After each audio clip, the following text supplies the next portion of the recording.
चलिए,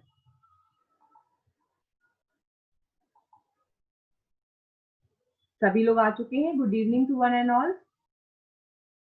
class start करते हैं। अब हम लास्ट अपनी प्रीवियस क्लास में हमने चैप्टर 3 ऑफ आईपीसी स्टार्ट किया था, जिसमें हमने सेक्शन 55A तक एप्रोप्रिएट गवर्नमेंट तक पढ़ लिया था। ठीक है, अब उसके आगे हमें स्टार्ट करना है 55A के आगे। तो 55A के आगे सेक्शन 56 आईपीसी की जो है वो रिपील्ड है, हट चुकी है, तो उसको हमें पढ़ना नहीं है।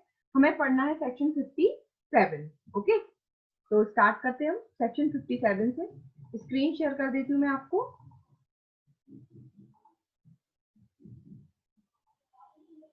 सेक्शन 57। सेक्शन 57 बात करती है fractions of terms of punishment, दंड विधियों की भिन्न। यहां पर यह कहा गया है कि जब कभी भी किसी अपराध के लिए सजा जो दी गई है वो फ्रैक्शन फॉर्म में दी गई है, फ्रैक्शन या भिन्न, ये मैथमेटिकल टर्म है। फ्रैक्शन मतलब ऐसा डिजिट जब हम अपॉन में लिखते हैं ना, 1/2, 2/3, 2/4, 1/4, ये कहलाती है फ्रैक्शन। आई थिंक आप लोगों को समझ में आ गया होगा फ्रैक्शन, भिन्न। ठीक है ना, अपॉन में जब हम लिखते हैं तो क्या होता है, कभी कभी आईपीसी में जब हम पढ़ेंगे तो आईपीसी में बहुत से जगह पे जो दंड दिया गया है सिंपली लिखा रहता है कि अगर आपने ये अपराध किया तो 3 साल की सजा होगी, 5 साल की सजा होगी, 14 साल की सजा होगी, 20 साल की सजा होगी। लेकिन कुछ स्पेसिफिक प्रोविजंस है आईपीसी में जिनमें जो सजा का प्रावधान है वो ऐसा स्पष्ट नहीं है।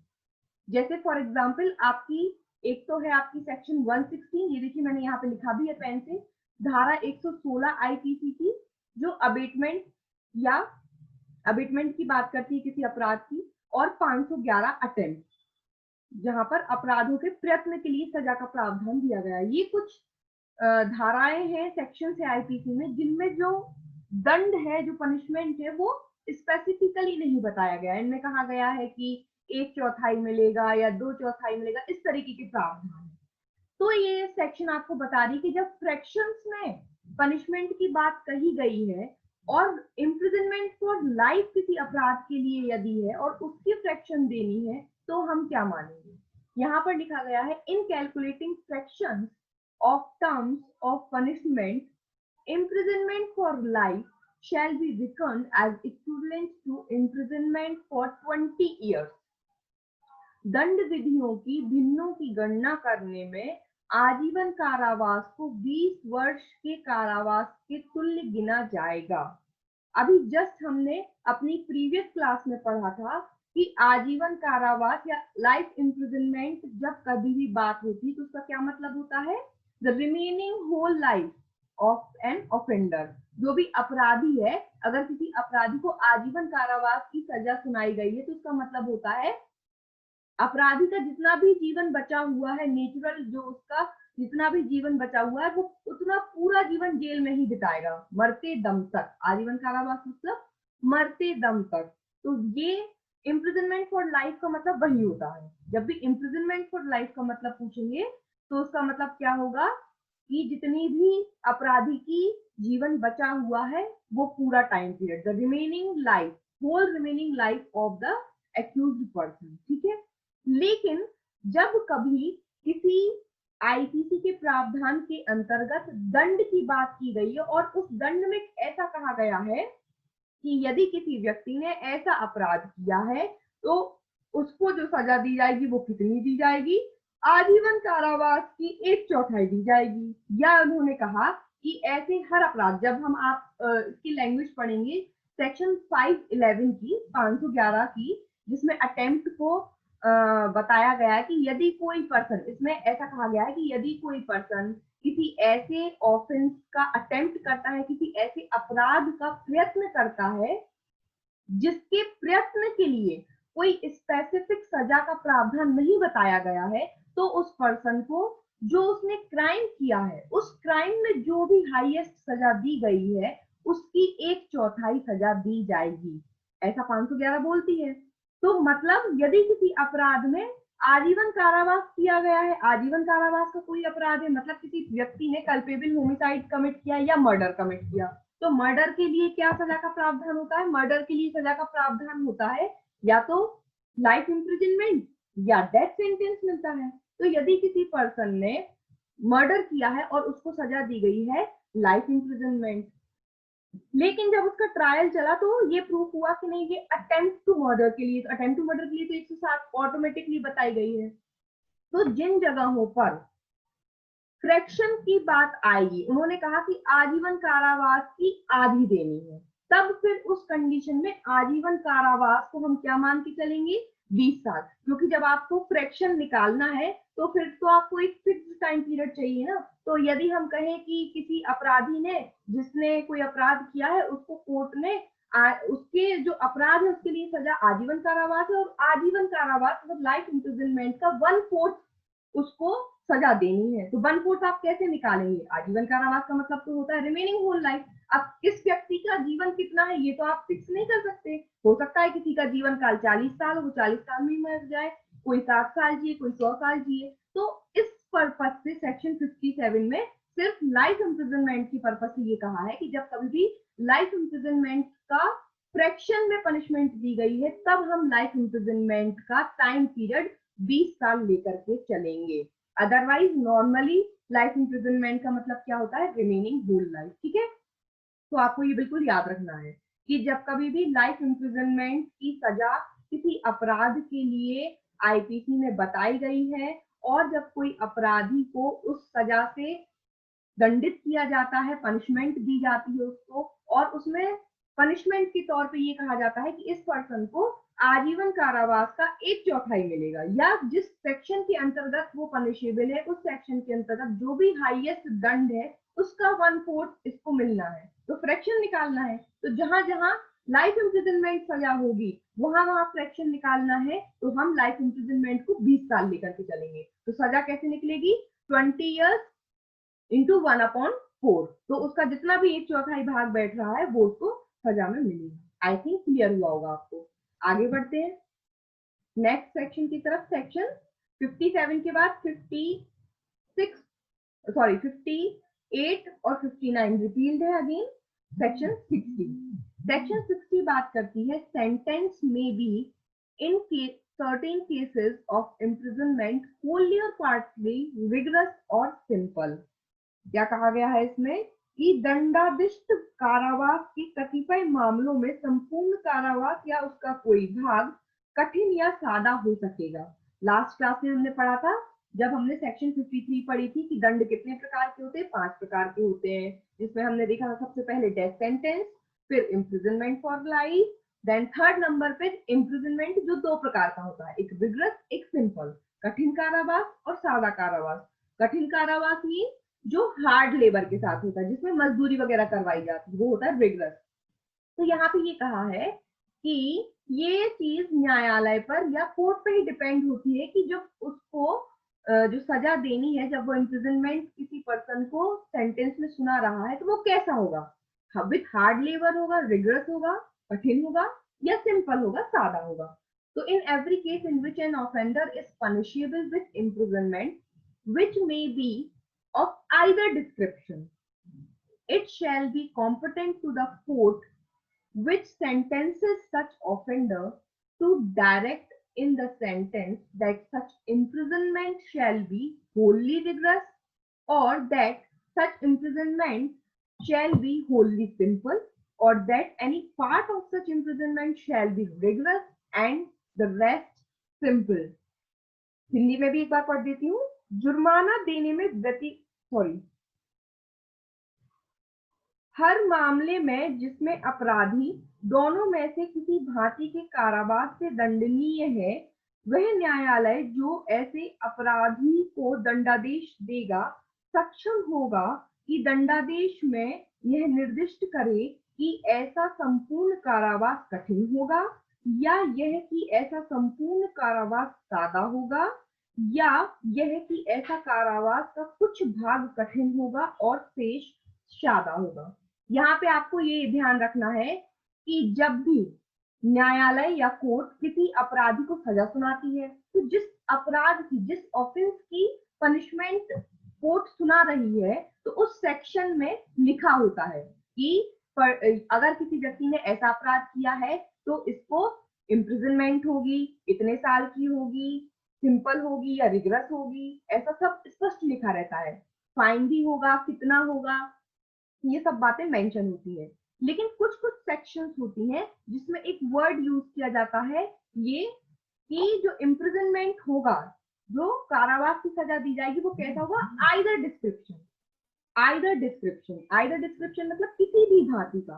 तो जहां पे भी हम आईपीसी में आगे सेक्शन पढ़ेंगे अपराधों की, मर्डर डिफाइंड है, कल्पेबल होमिसाइड है, एक्सटॉर्शन है, रॉबरी है, डकैती है, तो वहां हम पढ़ेंगे कि यदि किसी व्यक्ति ने चोरी की है तो उसको 3 साल की सादा कारावास होगी कि 3 साल का कठिन कारावास होगा, या फिर उसमें लिखा रहता है कैसा कि imprisonment which may be of either description, imprisonment which may be of either description, किसी भी भांति का कारावास। तो जहां पे आपको ये वर्ड मिल जाए आइदर डिस्क्रिप्शन, किसी भी भांति का, इसका मतलब होता है क्या, किसी भी प्रकार का। तो प्रकार कितने होते हैं इम्प्रिजनमेंट के, 2, रिगरस और सिंपल। ध्यान रखना हमेशा, इम्प्रिजनमेंट के 2 टाइप होते हैं, एक तो रिगरस कठिन कारावास जो हार्ड लेबर के साथ होता है, और सिंपल सादा कारावास।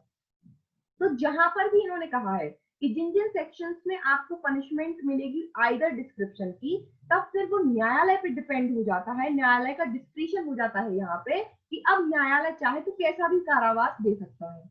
यदि किसी भी सेक्शन में खुद से ये चीज नहीं बताई गई है कि इस अपराध के लिए रिगरस इम्प्रिजनमेंट देना है या सिंपल देना है, क्या लिखा है, आइदर डिस्क्रिप्शन, किसी भी भांति का दो, मतलब चाहे आप रिगरस दे दो, चाहे आप सिंपल दे दो। तो जब हम जज बनेंगे या मजिस्ट्रेट बनेंगे और किसी सेक्शन में आइदर डिस्क्रिप्शन वर्ड है, तो ये हमारे ऊपर डिपेंड होगा, जज के ऊपर, कोर्ट के ऊपर डिपेंड होगा कि आप कैसा सजा देना चाहते हैं, विथ हार्ड लेबर देना चाहते हैं या सिंपल देना चाहते हैं। यही इस सेक्शन में बोला गया है, सेक्शन 60 में, ठीक है, कि जहां कहीं पे भी ऑफेंडर को पनिशमेंट दी गई है ऐसे ऑफेंस की जिसके लिए लिखा है imprisonment which may be of either description, तो ये कोर्ट को कॉम्पिटेंट कर देता है जो सेंटेंस दे रहा है कि वो उस ऑफेंडर को डायरेक्ट करे, कैसा भी, अब वो चाहे तो पूरी तरीके से कठिन कारावास दे सकता है उसको, पूरे तरीके से सिंपल कारावास दे सकता है उसको, वो चाहे तो कह सकता है कि कुछ पार्ट इसका सिंपल चलेगा और कुछ रिगरस चलेगा। किसी व्यक्ति को 3 साल की सजा हुई है तो कोर्ट कह सकता है 1 साल हार्ड लेबर करना है तुम्हें, रिगरस इम्प्रिजनमेंट है, बाकी के 2 साल सादा कारावास रहेंगे, या पूरे 3 साल रिगरस रहेगा या पूरे 3 साल सादा रहेगा। क्लियर, आगे बढ़ते हैं। सेक्शन 60 के बाद नेक्स्ट सेक्शन 61, 62 अगेन रिपील्ड है, सेक्शन 63। इस वाले पार्ट में बहुत सारे सेक्शन रिपील्ड है, ध्यान रखना है, ठीक है। 56 रिपील्ड थी, 57 पढ़ा, 58, 59 रिपील्ड थी, 60 पढ़ ली, 61, 62 रिपील्ड है, 63 अमाउंट ऑफ फाइन, जुर्माने की रकम, where no sum is expressed to which a fine may extend, the amount of fine to which the offender is liable is unlimited but shall not be excessive।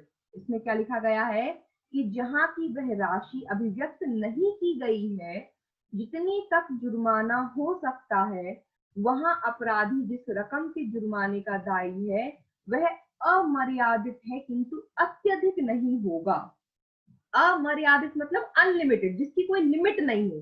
तो इन्होंने कहा है कि जितने भी प्रोविजन हम आगे आईपीसी में पढ़ने वाले हैं, तो यदि आईपीसी में ये कहा है कि इस पर्टिकुलर अपराध के लिए जो ऑफेंडर है, जो अपराधी है, उसको फाइन भरना पड़ेगा, लेकिन उस सेक्शन में फाइन की वैल्यू नहीं बताई कि कितना फाइन भरना पड़ेगा, तब उस कंडीशन में, उस कंडीशन की बात कर रही है सेक्शन 63, ठीक है। क्या कह रही है कि जहां कहीं पे भी फाइन भरने की सजा का प्रावधान है आईपीसी में जिस भी सेक्शन में, लेकिन वहां पे एक्सप्रेस्ड नहीं है कि कितना देना है, 100 रुपए देना है, 500 देना है, 5000 देना है, कितना देना है।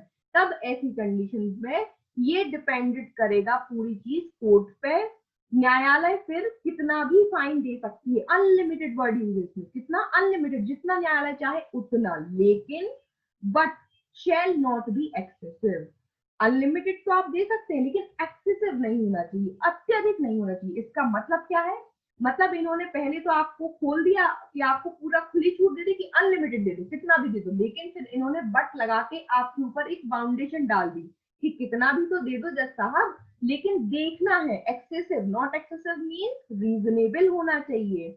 अब आपके सामने कोई अपराधी आया, उसने छोटी मोटी चोरी की है, अब उसमें लिखा है कि 3 साल की सजा और फाइन, जुर्माना भी दे सकते हैं, लेकिन ये नहीं बताया कितना जुर्माना दे सकते हैं थेफ्ट की, जब थेफ्ट हम पढ़ेंगे। तो अब यहाँ पे आप देखोगे सामने वाले को कि जो चोरी करने वाला व्यक्ति सामने खड़ा है, गरीब था, खाने के लिए पैसे नहीं थे, किसी दुकान पे गया, उसने कुछ ब्रेड ब्रेड का पैकेट उठा के चुरा लिया, भूखा था चुरा लिया, लेकिन वो पकड़ा गया। अब उसको ले आए तो तुम देख रहे हो कि फटे हाल आदमी है, भूखा है, इसलिए उसने चोरी भी की थी, तो दंड तो उसे मिलेगा, लेकिन फाइन, क्या वो फाइन देने की कंडीशन में अब तुम मुझसे बोलो कि तुमने चोरी की है भाई, एक ब्रेड का पैकेट उठाया, इसके बदले में तुम्हें 5,000 रुपए भरना पड़ेंगे, पता चला उसके पास 5 रुपए भी नहीं है।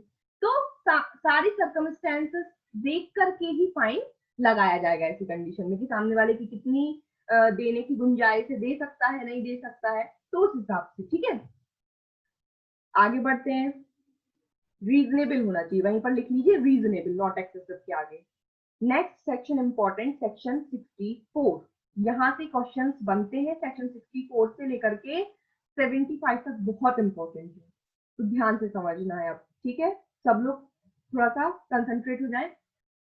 Sentence of imprisonment for non payment of fine. आप सभी लोगों से एक छोटी सी रिक्वेस्ट है, रश्मि, शालिनी, सुप्रिया, आप लोग अपनी प्रोफाइल पे ऑन कर दीजिए, प्रोफाइल पे शो नहीं हो रही है, या फिर अपना वीडियो ऑन कर लीजिए थोड़ी देर के लिए। Section 64, section 64, sentence of imprisonment for non payment of fine.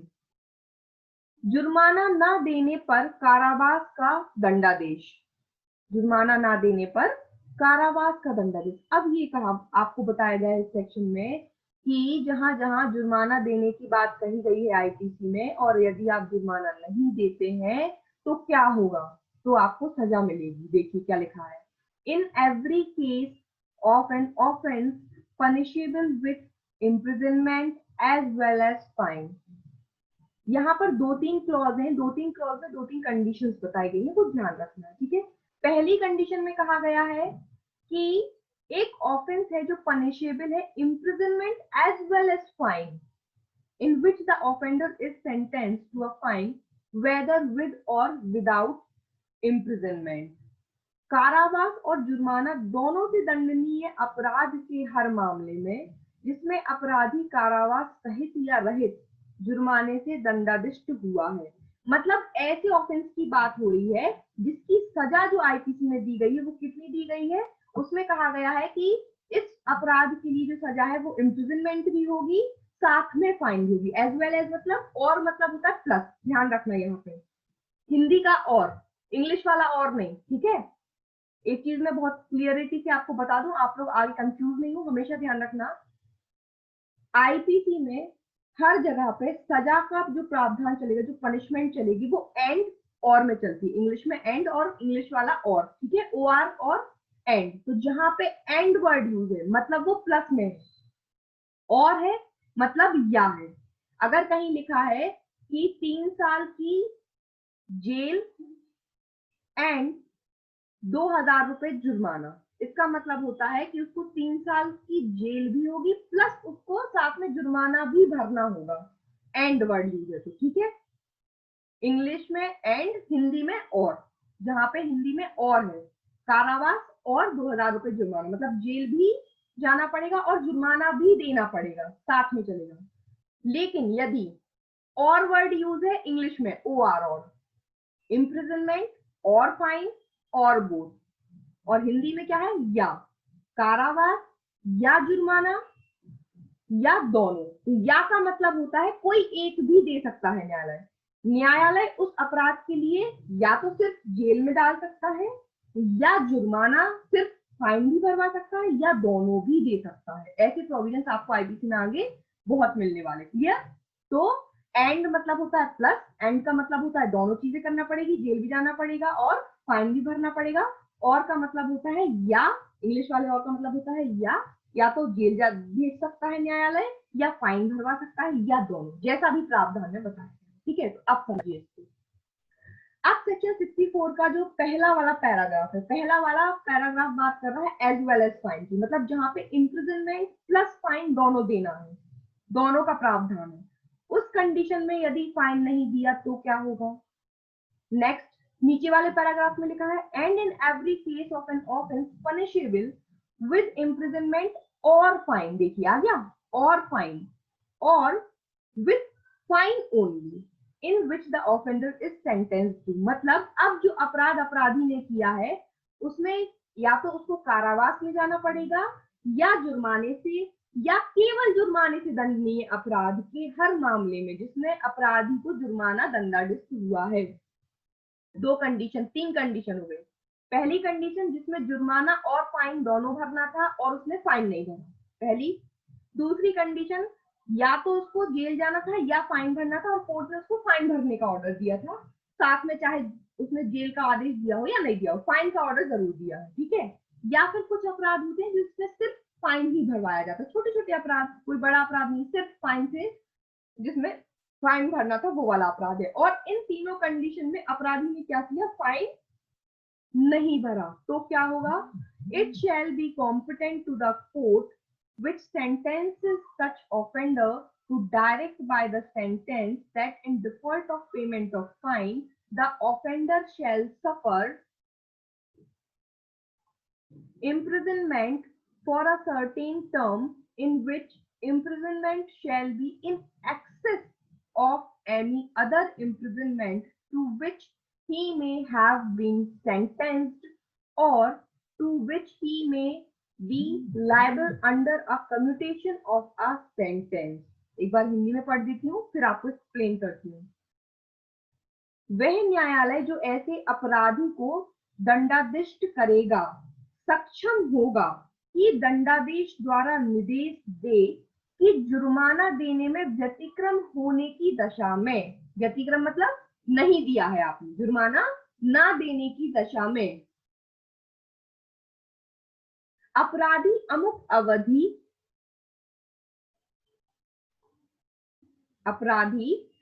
अवधि के लिए कारावास भोगेगा, जो कारावास उस अन्य कारावास के अतिरिक्त होगा, इसे अंडरलाइन कीजिए, अन्य कारावास के अतिरिक्त होगा जिसके लिए वह दंडाधिष्ट हुआ है या जिससे वह दंडादेश के लघुकरण पर दंडनीय है। अब आप इसको सिंपल लैंग्वेज में समझ लीजिए। सिंपली ये सेक्शन ये कह रही है, अपने अपने वीडियो खोल लीजिए, सिंपली ये सेक्शन इतना बोल रही है, सेक्शन 64, कि ऐसे जितने भी अपराध हैं जिनके लिए कहीं ना कहीं जुर्माने का प्रावधान है, आपको फाइन भरना पड़ेगा। ठीक है, और कोर्ट ने आपको फाइन भरने का ऑर्डर दिया है। अब वो अपराध कैसा भी हो सकता है, या तो वो अपराध ऐसा हो सकता है जिसमें फाइन और इम्प्रिजनमेंट दोनों की सजा दी गई है, ठीक है, आपको दोनों की सजा मिली है, प्रावधान में है। या फिर सेकेंडली ऐसा अपराध हो सकता है जिसमें या तो फाइन या तो इम्प्रिजनमेंट देना था और न्यायालय ने आपको क्या भरने को बोला है, फाइन भरने को बोला है, चाहे साथ में इम्प्रिजनमेंट बोला हो या नहीं बोला।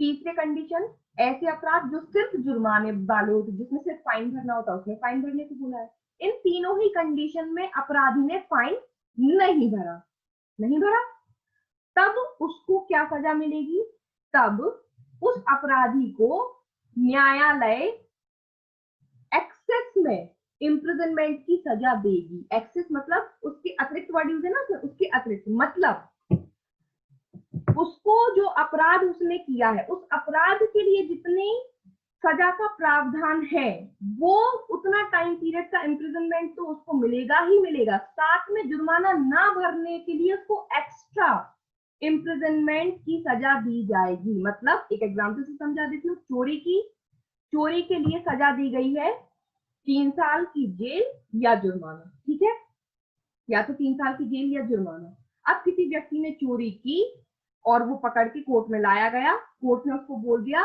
कि तुम्हें 2 साल की सजा देते हैं, 2 साल तुम्हें जेल में रहना पड़ेगा प्लस तुम्हें फाइन भरना पड़ेगा, ठीक है। तो उसको अरेस्ट कर लिया गया, वो ऑलरेडी जेल में है। अब उसने फाइन नहीं भरा तो 2 साल की सजा जो उसे मिली है वो तो उसको भोगना ही है, साथ में फाइन ना भरने के लिए भी उसको एक्स्ट्रा में सजा मिलेगी। अब वो कितनी मिलेगी वो हम आगे के प्रोविजंस में देखेंगे, वो और क्रिटिकल है अभी, ठीक है, लेकिन सिंप्लीफाई करके हम समझ लेंगे, ठीक है। बात समझ में आ गई। इन एक्सेस वर्ड पकड़ो के अतिरिक्त, मतलब जो मेन आपने अपराध किया है उस अपराध के लिए आईपीसी में जो सजा का प्रावधान दिया गया है तो न्यायालय आपको उस सजा के लिए दंडित करेगी, तो वो तो आपको भोगना ही है, उतने ही तो आपको जेल में रहना ही है बंद। प्लस अगर आपने फाइन नहीं भरा तो फाइन ना भरने के पीछे भी आपको एक्स्ट्रा जेल हो जाएगी। इसलिए कभी भी आप लोग वकालत करें तो अपने जिसका केस लड़े अपराधी का तो उसको जरूर बता दें कि भाई देखो तुमने चोरी की है, 3 साल की तुम्हें सजा हो गई है, तो ये 3 साल तो तुम्हें जेल में काटने ही है, जितना न्यायालय ने फाइन बोला है उतना भर दो, अगर ये फाइन नहीं भरा तो 3 साल के साथ साथ 6 महीने और अंदर जाओगे। ठीक है, बात समझ में आई, क्लियर हो गया, अब समझ में आ गया होगा। ठीक है, तो जो मेन सजा है वो तो मिलेगी मिलेगी, साथ में फाइन नहीं भरा तो एक्स्ट्रा सजा मिलेगी। अब कितनी मिलेगी ये आगे समझ में आएगा आगे की सेक्शन में। चलिए आगे बढ़ते हैं।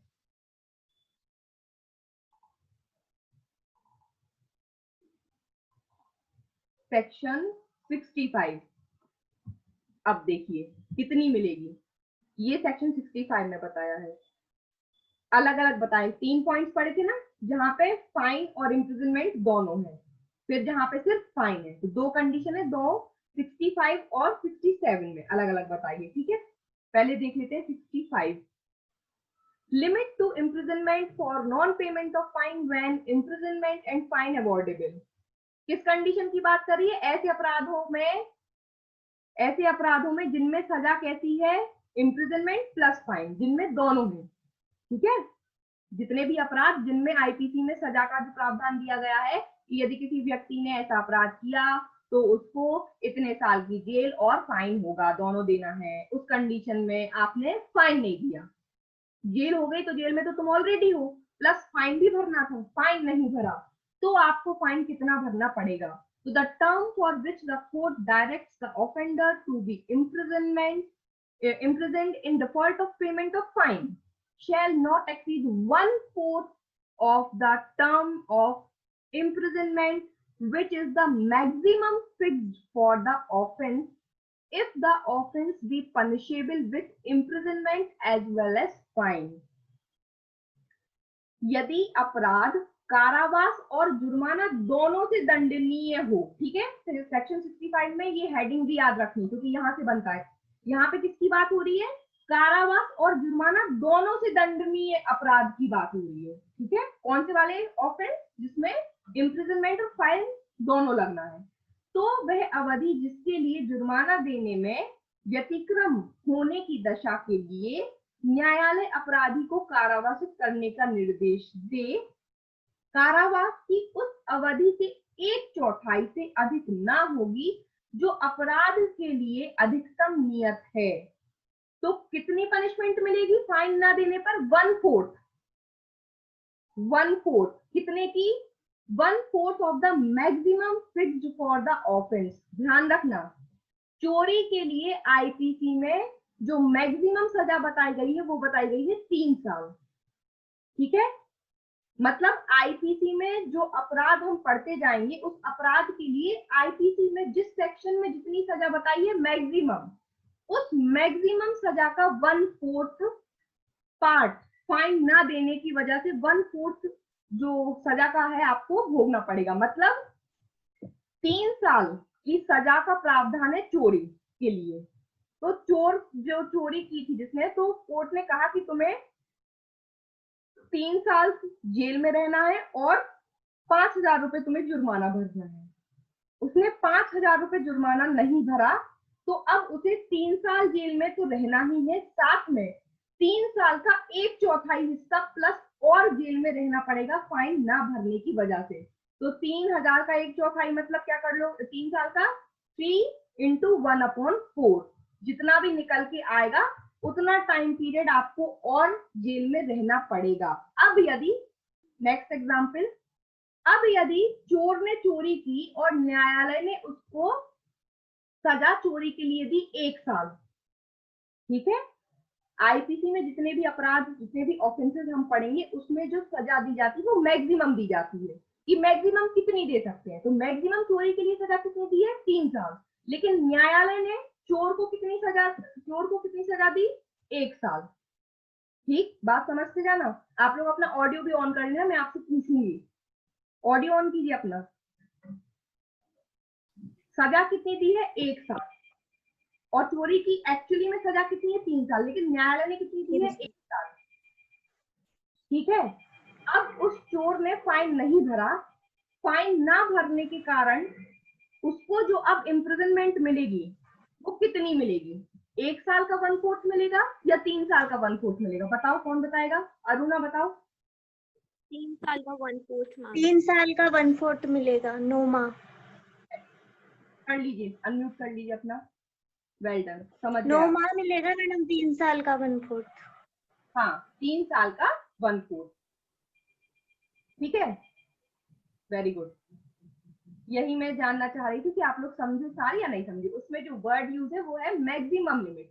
तो न्यायालय अपराधी को कितनी भी सजा दे, 6 महीने की दे, 2 महीने की दे, 1 साल की दे, 2 साल की, कितनी भी दे, आईपीसी ने उसकी मैक्सिमम जितनी सजा बताई गई है, अगर 3 साल बताई गई है तो 3 साल का 1/4 मिलेगा। अगर वो मर्डर करा होता तो मर्डर की कितनी बताई गई थी? Life imprisonment. तो वहां पे हम लाइफ इम्प्रिजनमेंट को पकड़ते और लाइफ इम्प्रिजनमेंट को पकड़ते और लाइफ इम्प्रिजनमेंट की 1/4, तब फिर हमें लाइफ इम्प्रिजनमेंट को क्या मानना है? 20 साल। अभी जस्ट हमने पढ़ा ना सेक्शन 57 सेक्शन। तो अगर लाइफ इम्प्रिजनमेंट किसी व्यक्ति को सजा का सुनाया गया है और अब उसको कहा गया कि फाइन भी देना है, उस पर्सन ने फाइन नहीं दिया, अब फाइन नहीं दिया तो उसको फाइन ना देने के लिए सजा होगी। तो सजा कितनी थी? Maximum life imprisonment. तो अब उसका 1/4, तो लाइफ इम्प्रिजनमेंट का 1/4 मतलब 20 साल का 1/4, तो 20 इंटू 1/4, तो उसका 1/4 हिस्सा निकल आएगा। क्लियर? चलिए आगे बढ़ते हैं।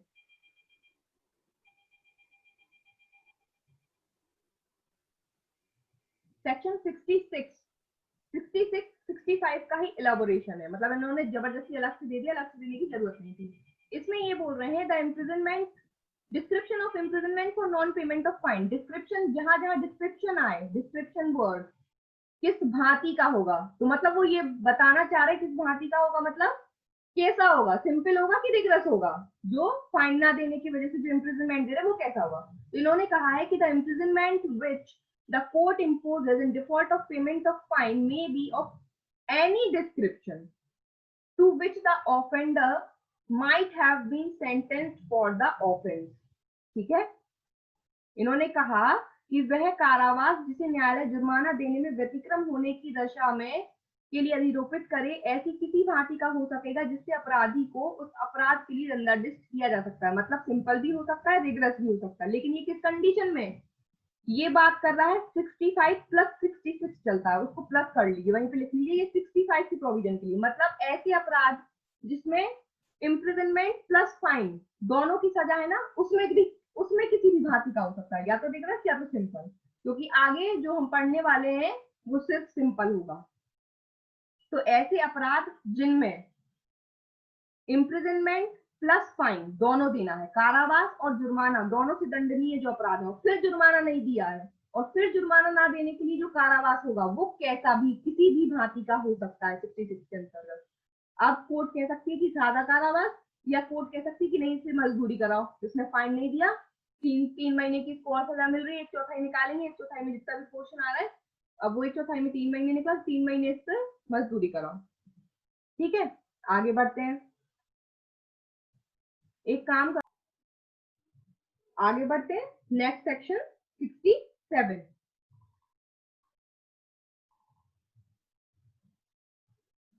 सेक्शन 67, सेक्शन 67 में बात किया गया है imprisonment for non payment of fine when offence punishable with fine only. अब देखिए, जुर्माना ना देने पर कारावास, जबकि अपराध केवल जुर्माने से दंडनीय है। ठीक है, अब कौन से वाले मैटर्स की बात हो रही है?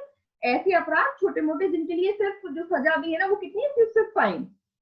कोई अपराध करके आएगा तो उसमें जो अपराधी उससे कहा जाएगा कि आपने जो अपराध किया है इसके लिए आपको इतना जुर्माना भरना है, सिर्फ जुर्माने की बात है।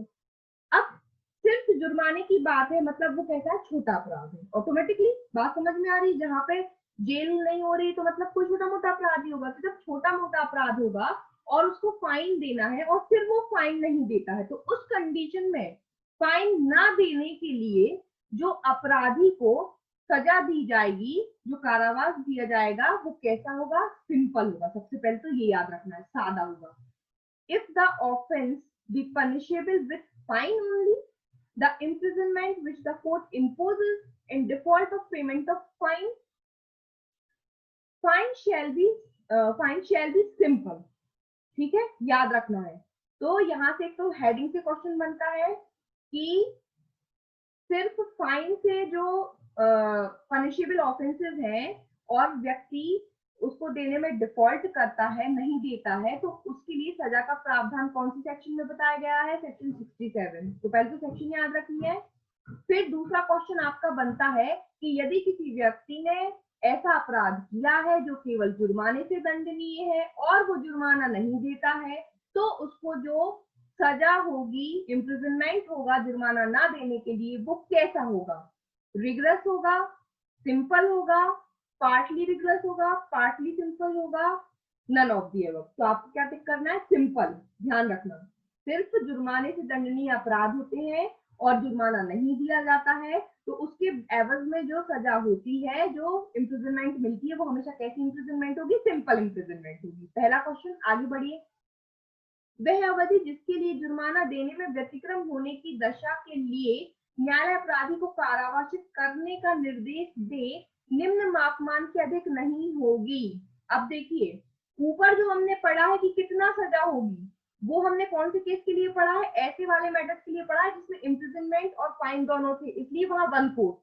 ठीक, जो भी मैक्सिमम सजा दी गई है, जितनी इम्प्रिजनमेंट दी गई है प्रावधान में आईपीसी में, उसका 1/4। लेकिन ये क्या है, छोटे मैटर है, इनमें तो सिर्फ फाइन है।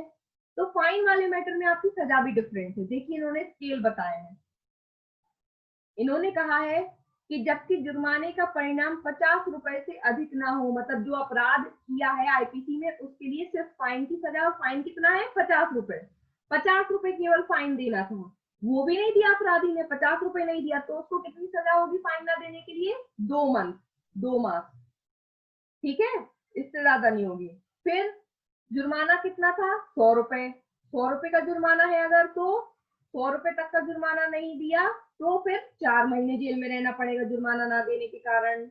अब उसके बाद 100 रुपए से ऊपर कितना भी, किसी अन्य दशा में लिखा है इसमें, किसी अन्य दशा में मतलब 100 रुपए से ऊपर अब जुर्माना यदि हो गया, तो हर उस कंडीशन में जुर्माना ना देने के बदले आपको कितना देना पड़े, कितने महीने जेल में रहना पड़ेगा, 6 मंथ, 6 मंथ। ठीक है, तो ध्यान रखिए, 50 रुपीज फाइन है, 50 रुपीज फाइन नहीं दिया तो कितनी सजा मिलेगी, 2 मंथ। 100 रुपीज तक का फाइन है, नहीं दिया तो 4 मंथ। 100 रुपीज से ऊपर का कितना भी फाइन है, नहीं दिया, 6 मंथ। अब यहाँ पे याद रखने वाली बात यह है कि 50 रुपए तक की बात हो रही है। 1 रुपए का भी हो सकता है, 2 रुपए का भी हो सकता है, 10 का भी हो सकता है, 50 का भी हो सकता है। ठीक, और जैसे ही 50 से ऊपर बढ़ा, 51 से 100 तक आया, 51 रुपए का है, तो फिर 4 महीने जेल में रहना पड़ेगा, है ना।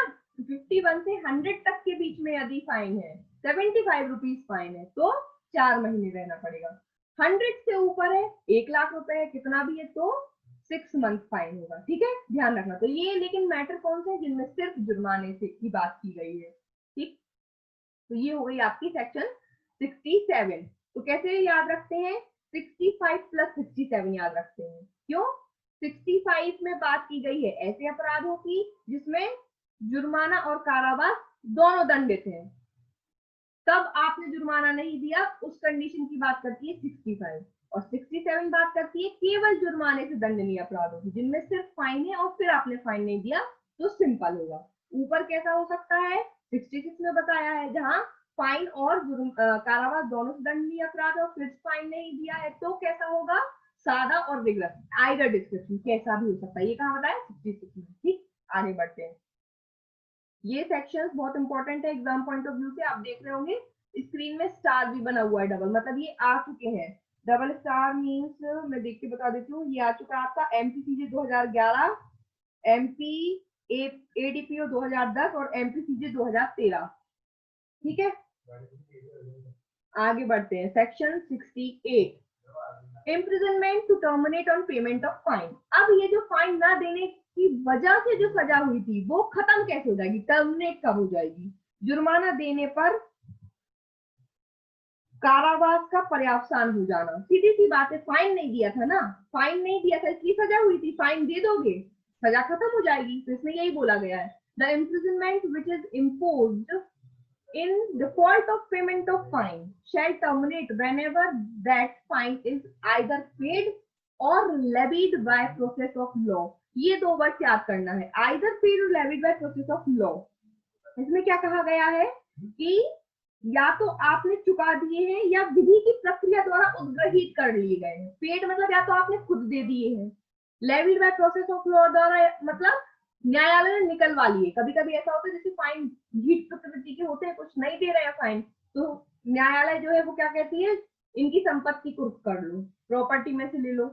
ठीक है, तो अगर न्यायालय ने निकलवा लिए तो जो ना देने की वजह से जो सजा थी उससे छूट जाओगे, मेन सजा से नहीं। कंफ्यूज मत हो ना, चोरी की थी तो चोरी करने के लिए जो 2 साल की सजा तुम्हें न्यायालय ने सुनाई थी वो तो भोगनी ही है, प्लस तुमने फाइन भी नहीं दिया तो फाइन ना देने की वजह से तुम्हें 6 महीने की और सजा मिली थी। तो अब क्या हुआ, फाइन तुमने पे कर दिया, तो जो 6 महीने की और सजा मिली थी फाइन ना देने की वजह से वो नहीं अब आपको देना पड़ेगी, जैसे आप फाइन दे दोगे तो। ठीक, सिंपल सा हिसाब किताब है, पैसे लो और जूते दो। चलिए 69, termination of imprisonment on payment of proportional part of fine.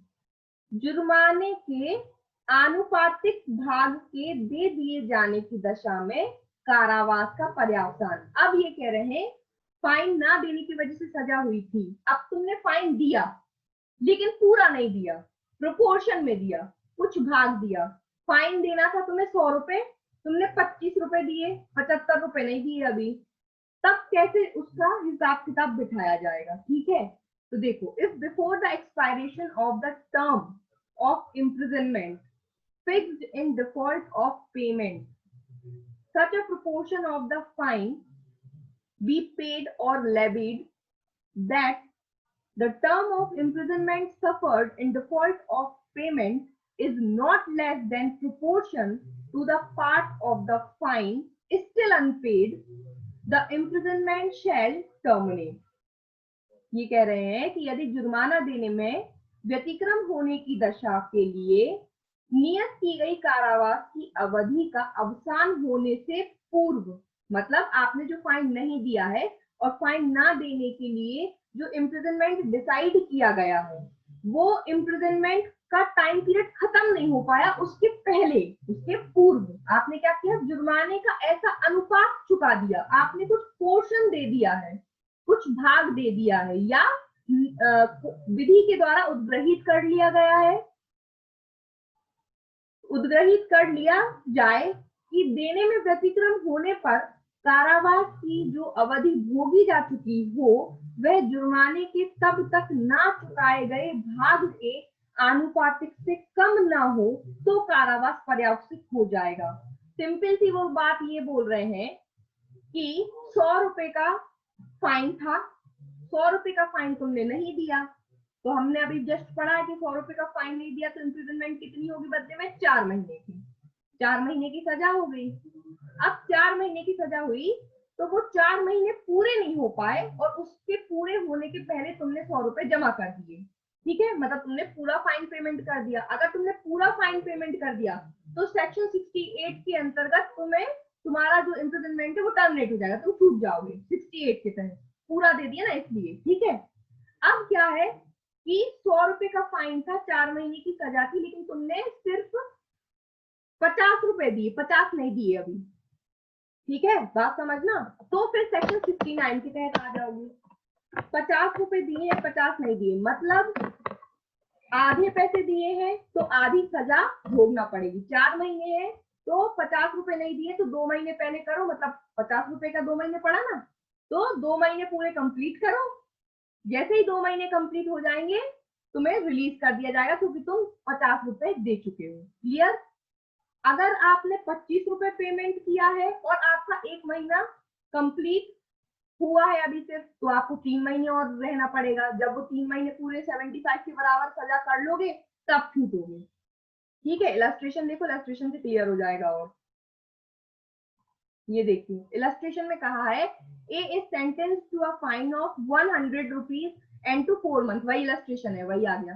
ठीक है, कि 100 रुपए का फाइन था और 4 महीने की सजा मिली थी। Here if 75 rupees of the fine is paid और levied before the expiration of 1 month, 1 महीना भी खत्म नहीं हुआ था और 1 महीने के पहले ही तुमने 75 रुपीज दे दिए। ठीक है, अभी 1 महीने कंप्लीट नहीं हुआ था, तुमने कितने दे दिए? 100 में से 75। तो A will be discharged as soon as the first month has expired। जैसे ही 1 महीना कंप्लीट हो जाएगा तुम्हें छोड़ दिया जाएगा। क्यों? क्योंकि अभी तुमने 25 रुपए नहीं दिए हैं, सिर्फ 75 दिए। 25 और देते तो 100 पूरे हो जाते। अगर 100 पूरे हो जाते तो तुरंत छोड़ देते। 100 पूरे नहीं हुए हैं, 25 रुपए बचे हैं, इसलिए 1 महीना पूरा कंप्लीट करो। जैसे ही 1 महीना कंप्लीट हो जाएगा तुम्हें तुरंत छोड़ दिया जाएगा, क्योंकि 75 आ चुके हैं। ठीक है, A will be immediately discharged। ठीक है, अब आगे देखते हैं। If 75 rupees be paid or levied at the time of the expiration of the first month। अब अगर वो 75 रुपीज कब देता? जब 1 महीना जस्ट बिल्कुल खत्म होने वाला है, खत्म हो रहा है, मतलब आज की तारीख से उसका 1 महीना खत्म होने को था और आज की डेट में उसने 75 रुपीज ला करके दे दिए, तो उसको तुरंत छोड़ दिया जाएगा। क्यों? क्योंकि तुम्हारा 1 महीना कंप्लीट हो गया।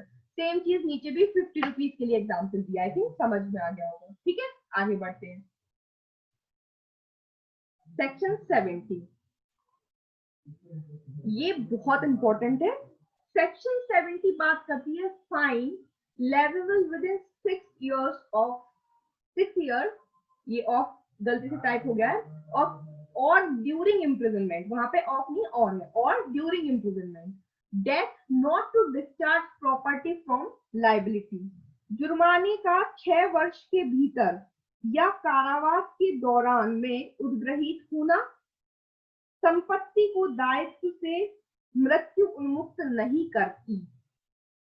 एक बात ध्यान रखना हमेशा कि जुर्माना जो होता है वो व्यक्ति के जीते जी उसका पीछा कभी नहीं छोड़ता और उसके मरने के बाद भी कभी पीछा नहीं छोड़ता। यदि कोर्ट के माध्यम से आपको किसी अपराध के लिए फाइन डिक्लेयर हो चुका है तो वो फाइन तो आपको देना ही पड़ेगा, भले ही आप जिंदा हो या आप मर जाओ। लाइबिलिटी कभी भी खत्म नहीं होती। जो अभी हमने 64 से 69 तक के प्रावधान पढ़े कि जुर्माना ना देने के बदले में इतनी सजा, तो वो भी सिर्फ पनिशमेंट है। जुर्माना ना देने के बदले में जो सजा हमने अभी पढ़ी है उसका मतलब ये नहीं है कि अब जुर्माना नहीं देना पड़ेगा। 100 रुपए का फाइन था और 100 रुपए का तुमने फाइन नहीं भरा तो तुम्हें 4 महीने जेल में रहना था, तो इसका मतलब ये नहीं है कि तुमने 4 महीने जेल में रह लिया तो अब तुम्हें 100 रुपए नहीं भरना पड़ेंगे। तब भी आपको 100 रुपए भरना पड़ेंगे 4 महीने रहने के बाद भी। अगर 4 महीने रहने के बाद भी आपने 100 रुपए नहीं भरे फिर आपको 4 महीने के लिए जेल में डाल दिया जाएगा। ठीक, बात समझ में आई? तो ध्यान रखना है। तो वो जो 4 महीने की सजा मिली है जुर्माना ना देने के लिए, वो सिर्फ पनिशमेंट मिली है जुर्माना ना देने के लिए, ना कि आपको आपकी लाइबिलिटी से डिस्चार्ज मिल गया है। मतलब आपको आपके दायित्व से मुक्ति नहीं मिलती है। ध्यान रखना, इस तरह के क्वेश्चंस भी आते हैं एग्जाम में। वो आपसे घुमा फिरा के पूछते हैं कि यदि जुर्माना ना देने की वजह से किसी व्यक्ति को 4 महीने का या कितने भी टाइम पीरियड का सजा दिया है तो क्या इसका मतलब उसका जो जुर्माना देने का दायित्व है वो खत्म हो गया? नहीं, ध्यान रखना। ठीक है, लाइबिलिटी खत्म नहीं होती है। इसमें अंदर देखते हैं सेक्शन की language. The fine or any part thereof which remains unpaid, जुर्माना या उसका कोई भाग जो अभी तक अनपेड है, अभी तक दिया नहीं है, may be levied at any time within 6 years, तो कभी भी 6 साल तक वसूल कर सकती है न्यायालय। ये याद रखना है 6 ईयर। इसमें लिमिटेशन बता दी है कि जुर्माना जो आप पर अभिरोपित किया गया है या उसका कोई पोर्शन जो आपने अभी तक नहीं दिया है तो वो आपसे कब तक उद्ग्रहित करवाया जा सकता है? 6 वर्ष तक after the passing of sentence.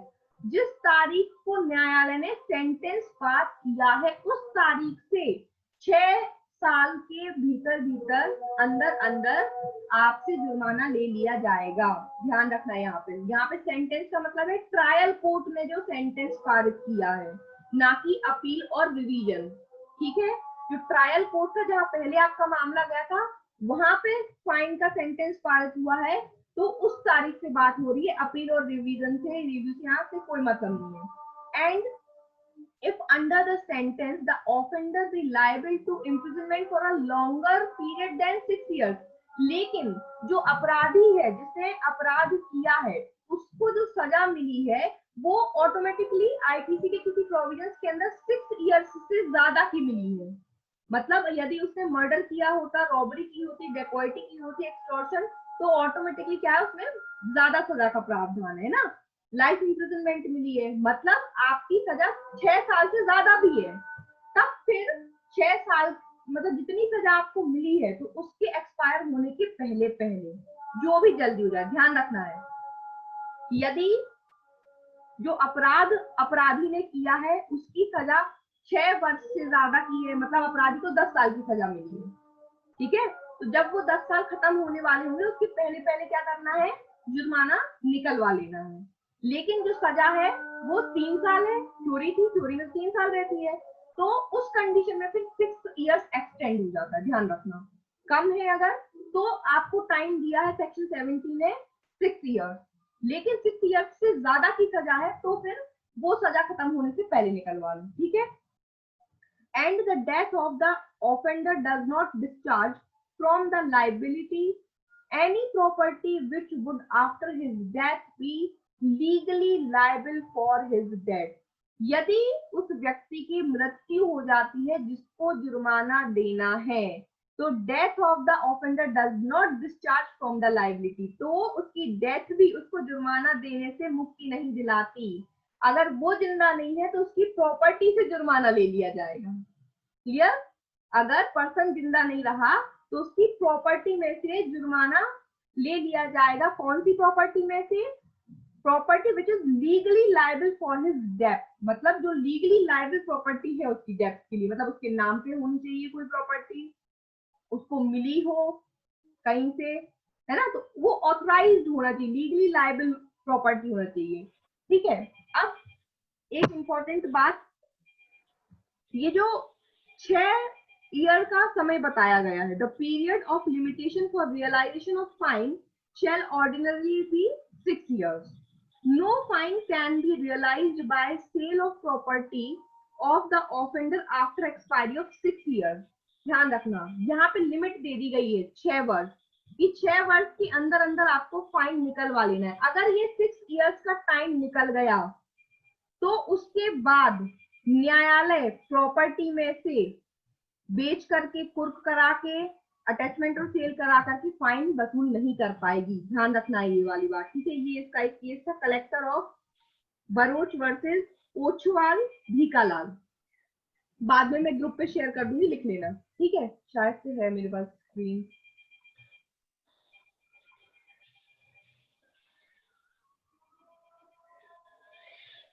ये केस, इस केस में कहा गया था in collector of Broach versus Ochhaval Bhikhalal 1941 कि no fine can be realised by sale of property of the offender after expiry of 6 years। अगर 6 साल का समय बीत जाता है ना, 6 साल बोला उन्होंने कि 6 साल में निकाल लो, तो यदि 6 साल का समय बीत जाता है तो फिर कोर्ट के पास पावर नहीं बचेगा कि वो प्रॉपर्टी में से फाइन निकलवा सके। ठीक, क्लियर।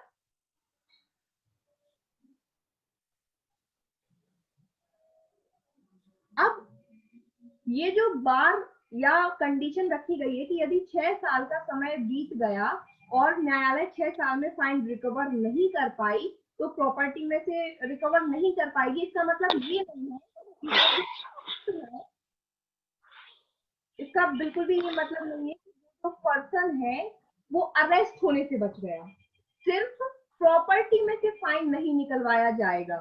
लेकिन 6 साल के बीतने के बाद भी फाइन ना देने की वजह से उसको इम्प्रिजनमेंट हो सकता है। ठीक है, अरेस्ट किया जा सकता है, ये याद रखना है आपको। The limitation starts from the, ये तो हो गया था, द बार ऑफ 6 years में save the property of the offender but not his personal arrest. 6 साल का समय जो बीत गया है वो सिर्फ उसकी प्रॉपर्टी को सेव कर रही है, ना कि उसकी पर्सनल अरेस्ट को। फाइन नहीं दिया है, 6 साल भी बीत गए तो उसके बाद पर्सनल अरेस्ट किया जा सकता है। The liability for any sentence of imprisonment awarded in default of payment of fine continues even after expiration of 6 years. 6 साल बीत जाने के बाद भी लाइबिलिटी उसकी कंटिन्यू रहेगी। कब तक? डेथ तक। अगर डेथ भी हो गई तो उसके बाद भी। चलिए, आज का कंसेप्ट हो गया हमारा क्लियर। टारगेट जो था हमारा सेक्शन 70 तक था, क्योंकि ये पूरा एक टॉपिक चलता है, तो मैंने इसलिए आपको कंटिन्यू कर दिया कि एक टॉपिक हमारा पूरा कंप्लीट हो जाए। ठीक है, तो अब आप लोगों को कोई भी डाउट हो, कुछ भी समझ में नहीं आया हो, पूछ सकते हैं।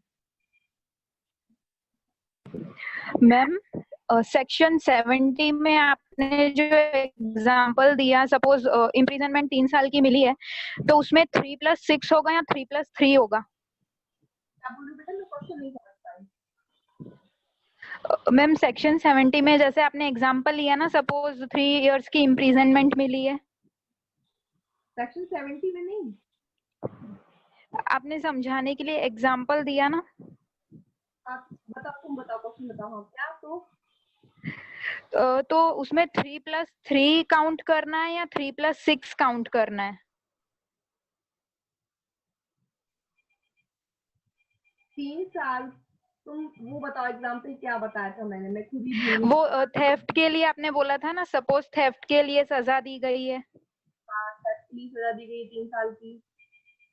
तो जैसे कि इसमें 6 साल के लिए लिखा गया है 70 में सेक्शन में। 3 साल की वहाँ पे सजा का प्रावधान है और फाइन भी देना है उसको, और उसने फाइन नहीं दिया है तो उसके बावजूद जो फाइन है वो 6 साल तक लिया जा सकता है। ठीक है, मतलब तो वो 3 इयर्स के बाद 6 साल गिनने हैं या नहीं, from the date of sentence बताया ना, from the date of sentence count होता है। जिस तारीख को न्यायालय ने सेंटेंस सुनाया है उस तारीख से 6 साल काउंट होंगे फाइन लेने के लिए। Okay ma'am, thank you. और किसी को कोई डाउट है?